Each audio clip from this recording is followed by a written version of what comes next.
Hello viewers, Muskan cooking studio. আজকে আপনাদের সাথে শেয়ার করব পুডিং রেসিপি। আর এই পুডিংটা তৈরি করব আমি পাউরুটি দিয়ে। যাদের পুডিংটা শক্ত হয় না, নরম থকথকে থাকে, ভেঙে যায়, তারা পাউরুটি দিয়ে পুডিং ট্রাই করতে পারেন। এটা ভাঙার কোনো চান্স নেই এবং খেতেও অনেক বেশি টেস্টি হয়। তো চলুন চলে যাচ্ছি মূল রেসিপিতে। প্রথমে ক্যারামেল তৈরি করে নিব।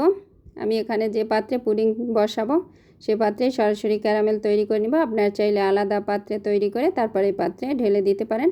তো আমি এখানে দিয়ে দিলাম 2 টেবিল চামচ চিনি দিয়ে এটা নেড়েচেড়ে ক্যারামেল তৈরি করে নিব। ক্যারামেল তৈরির সময় চুলার আঁচটা মিডিয়াম লো ফ্লেমে রাখতে হবে।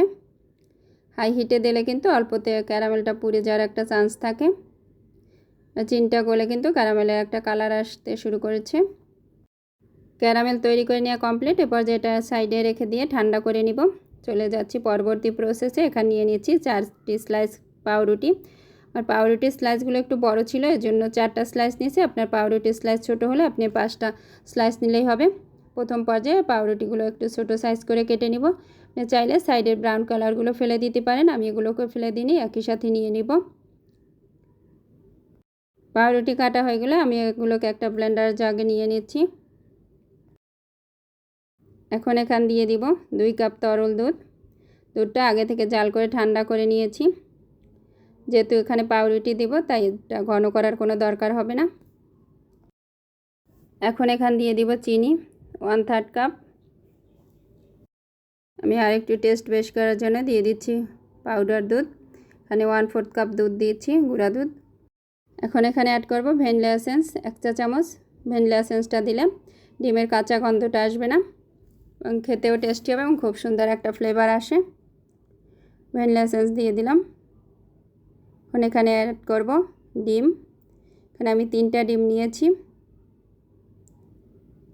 ডিম দিলাম। এখন সব কিছু একসাথে খুব ভালো করে ব্লেন্ড করে নিতে হবে। ব্লেন্ড করে নেওয়া হয়ে গেলে পর্যায়ে ঢাকনাটা খুলে নিব। পর্যায়ে যে পাত্রে পুডিংটা বসাবো সেটা নিয়ে নিলাম। ক্যারামেল খুব সুন্দর সেট হয়ে গিয়েছে। এ পর্যায়ে পুডিংটা আরও স্মুথলি তৈরি করার জন্য একটা ছাঁকনি নিব। ছাঁকনির সাহায্যে এটা ছেঁকে নিতে হবে, তাহলে পুডিং আরও খুব সুন্দর স্মুথ হবে। এখন পুডিংয়ের বক্সে ঢাকনা দিয়ে ঢেকে দিব এবং চলে যাব চুলার কাছে। চুলায় পরিমাণ মতো পানি দিয়ে স্ট্যান্ড দিয়ে দিয়েছি। এর উপরে পুডিংয়ের বাটি বসিয়ে দিতে হবে। স্ট্যান্ডের উপর পুডিংয়ের বক্স বসিয়ে এটা ঢাকনা দিয়ে ঢেকে দিব এবং ঢাকনায় যদি কোনো ছিদ্র থাকে সেটা আটকে দিতে হবে এবং 40 থেকে 45 মিনিটের মতো এটা হাই হিটে জাল করে নিব।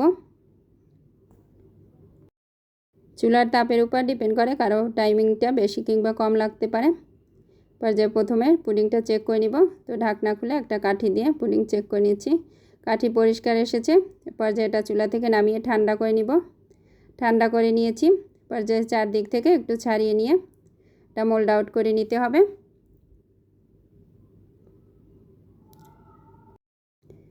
পুডিং মোল্ড আউট করে নিচ্ছি। পুডিং কিন্তু পারফেক্টলি হয়েছে।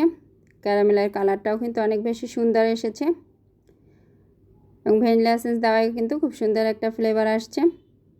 পর্যায়ে কেটে দেখানোর পালা, ভিতরটা কেমন হলো।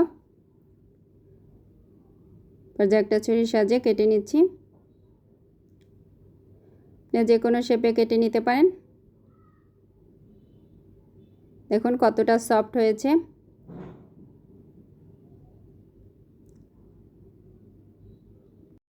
এখন খেয়ে দেখার পালা, সব কিছু পারফেক্ট ছিল কিনা।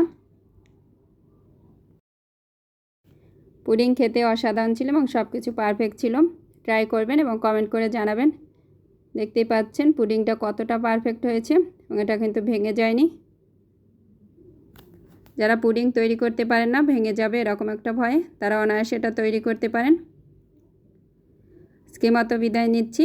ফিরে আসবো নতুন কোনো ভিডিও নিয়ে। সে পর্যন্ত সবাই ভালো থাকবেন।